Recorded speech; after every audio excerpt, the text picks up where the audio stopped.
नमस्कार दोस्तों, आपका अपना चलो अपना भोजपुरी मोहन में बहुत बहुत स्वागत है। आप लोग खेसारी लाल यादव फैन है तो वीडियो को लाइक शेयर कमेंट जो कर। चलिए आज बात करते हैं खेसारी लाल यादव का। एक फिर बवाल हो गया क्योंकि खेसारी लाल यादव का कुछ दिन पहले VR म्यूजिक से एक सॉन्ग आया था जो कि सॉन्ग का नाम था डबल खिड़की। रुको जरा, सबर करो। बोला धक्का मुक्की नहीं करने का, आराम से लेने का।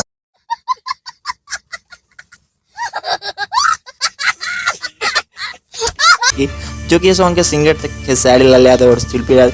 खेसारी लाल यादव का ये मार्केट में गाना तहलका मचा दिया, जो कि आप लोग ने काफ़ी ज़्यादा ये सॉन्ग को प्यार दिया। जो कि खेसारी लाल यादव का ये गाना 5 मिलियन क्रॉस हो चुका है, यानी 5 मिलियन ये गाना काफ़ी ज़्यादा आपने ये सॉन्ग को प्यार दिया, जो कि 5 मिलियन क्रॉस हो चुका है।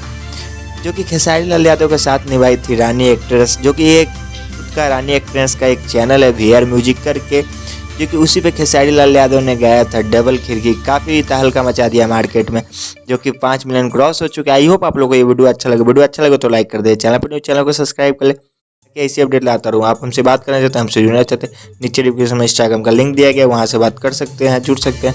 मिलते हैं नेक्स्ट वीडियो में, तब तक के लिए धन्यवाद, बाय।